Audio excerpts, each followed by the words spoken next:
Hey, eighth grade. How are you guys today? It's good to kind of see you here on the screen, and haven't won't be able to see you guys for a week or two. We've got COVID here in the house.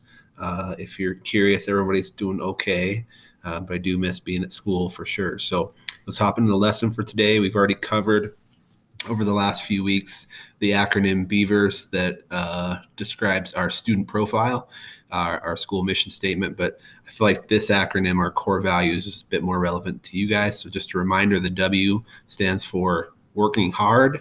And I love this quote over here as I move my face out of the way. Hard work beats talent when talent doesn't work hard.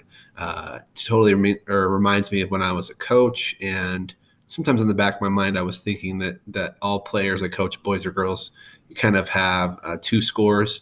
One out of five for each of them. Like five was their talent level, and then five for their work ethic and their ability to be coached and their how good they were as teammates. So I would definitely take the people that were a five on the work ethic scale, even if they were one on talent, because certain people have advantages or things that they may have over you, just kind of natural talent. But working hard is just going to help you get the most out of that talent, and it applies to all situations. So for you at school, it doesn't just mean doing your classwork, even though it does mean that for sure, but it could be doing the difficult things in the hallway. Like somebody is being rude and you stand up for the other person who's being victimized. So paying attention, even if the lesson is not the most exciting that day. So I'd say doing the little things is part of working hard for sure. So that's part of who we are here as WTMS Beavers.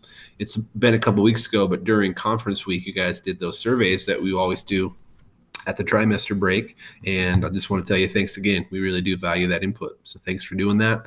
And I was also thinking before the break, I hope you guys had a great Thanksgiving, by the way, that those Chromebooks you have this year are very, very valuable tools, learning tools that all your teachers would definitely have loved to have when they were students, because we were still looking things up in books and magazines and newspapers. That's how old we are.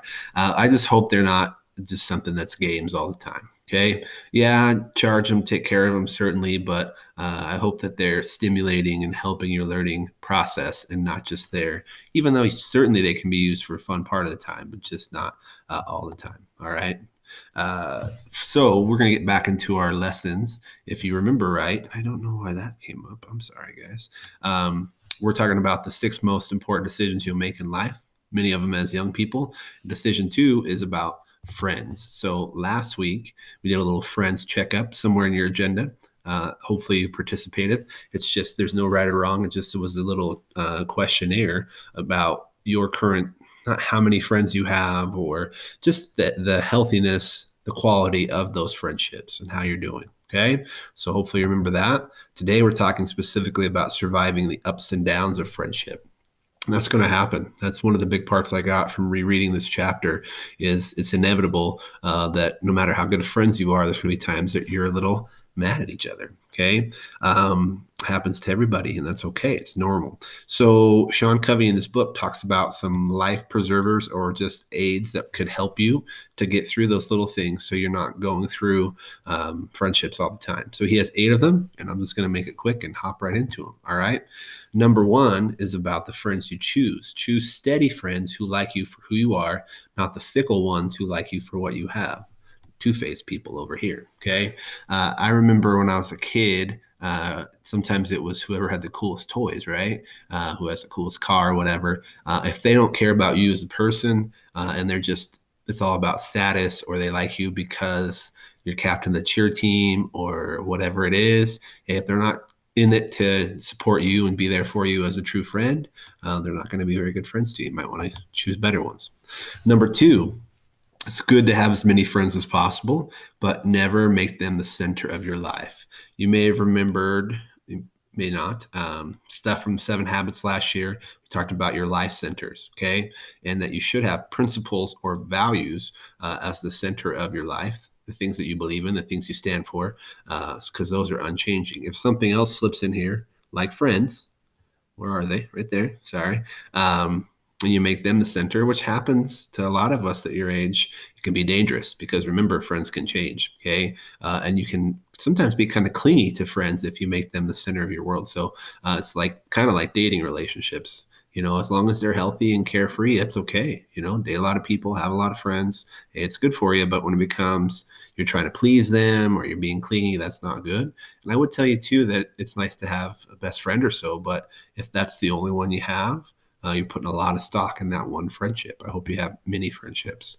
Stop trying to be popular, says number 3. Just be yourself, which made me think of Aladdin because I'm old, but also be kind to everyone and good things will follow. He says in the book, and I kind of agree, that the concept of being popular has shifted a little bit, which is good and maybe not as important. It's not even really anything I've heard anyone talk about in school, which I don't know that we ever talked about it. But I don't see kids just trying to copy folks. I like that about our school, but it does happen. They have seen people start dressing differently to fit in. They follow all these rules to be a part of the group. Again, if they don't like you for who you are, yeah, it might impact you a little bit. Maybe you start listening to similar music or something. But if it takes you out of your center, those values I talked about, that's dangerous. Okay, so make sure you're not chasing some. I got to be cool or I got to do whatever. You're just being yourself in your friendships. Okay. This is kind of for the girls, but if you're tired of playing the queen bee and wannabe games, be a gamma girl is what it's called. Okay. And that's language from the book that this movie was based on, Mean Girls, that was all about cliques and teen settings. And so Regina is like the queen bee or the alpha. The beta are these girls that are trying to always please her. Okay. So maybe, and this doesn't necessarily apply to boys, but I've seen some of this. Okay. There's the person who kind of sets the tone. Oh, I'm sorry. Who is sort of in charge of the group. These kind of, I don't want to call them suck ups, but sort of. And so in the book that Mean Girls was based on, it's gamma because the first 3 letters of the Greek alphabet are alpha, beta, and gamma. Gamma people could care less what these people think. They're kind of just free spirits doing, like we talked about before, being themselves. So if you find yourself, especially as a girl, in a weird sort of clique where you're maybe, if you're a Regina, you're an alpha, you probably think life's good. These guys, it's pretty hard because they're constantly trying to please them. So I would give you advice of just saying, don't worry about it. Just be your own self. All right. Number 5, remember friendships are going to have ups and downs. Okay. Be quick to forgive your friends all their little faults, just as you hope they'll forgive yours. And I love this quote, old quote: to err is human, to mess up. Okay. Meaning that we all do it. This kind of speaks to the duality of man, where we have kind of good and bad inside of us. So we're all going to mess up, but it shows your good side when you forgive. Okay, because then it will come back to you. So I like this part because eventually you may have to cut ties with a friend, but one little thing should not ruin years of friendship. And I've helped with some circles and stuff where people are really mad and they say, I don't want to be friends anymore. And Mrs. Bollinger and I have sometimes thought, based on that, you're going to end a year's long friendship. So little things can be forgiven. Yes, at some point, enough is enough if they're not fitting into being a true friend, but not just small little things. Okay. Number 6, if people are, this part, I don't know how he wrapped into friendship, but we'll go over it briefly. I don't want to make this too long for you guys today. Whoa, that's probably confusing. But if you have some gossip going on about you or even some bullying, he gives 3 options, which I think are okay. It can be nice to confront the person. I don't love the word confront, but make sure you're in control of your emotions. If you go out by the flagpole after school for a fight, I don't encourage that. But sometimes the 2 people in a conflict, getting them together is pretty good. Often this goes through messengers, and that's where the whole fight stuff comes. Find a way to live above it. Just try to say, that's just reflective on them. And sorry, I can't remember if I clicked this, if everything goes off. Got a lot of stuff up there today. The other part is ask for help. Okay. And I love this quote that Sean includes that says, sticks and stones can break your bones, but words can tear right through you. So I don't know, again, how these are related to friendship. I hope your friends aren't gossipers or bullying people, but he just gives some advice on what you can do. Okay. Confront while in control of your emotions. Where's my finger? Find a way to just say, you know what, I'm rising above this crap. Or if those things are an option, it's never a sign. It's never a bad thing or a sign of weakness to ask for help. Second to last one. When it comes to friendship, stop competing and comparing and start thinking win-win, which we recognize as habit 5 from last year. Lots of face movement today. Sorry, guys. I didn't know this and I didn't fact check it, but Sean Covey claims that if you have a bucket full of crabs that are live, not any of them can get out because one of them will pull the other one back in. Okay. And friendships, when they start going lose win or lose lose and they get super competitive, it's almost like within that group, they don't want anybody else to succeed. It's all about yourself. And, oh, they did this, so now I have to do this. So within friendships, it's better to say, that's awesome if you made the team, okay, and along with me, or, their success never diminishes your own. You should be happy for them. And just like I said, it goes back to be yourself. But I have seen this be pretty toxic with some friendships as they start competing, about whatever it may be. Okay, last one. Number 8 says, remember, you and your friends may change and pursue different interests, and that is okay. That is probably something that you will experience next year as a freshman. Crazy, right? Especially for your grade. You guys seem to be cruising through WTMS. Because some of you may get into different stuff. You might be into FFA all of a sudden, or different clubs. And this is supposed to be a picture of a car drifting. I don't know much about car racing or Fast and the Furious, but I think that's what it's doing, drifting.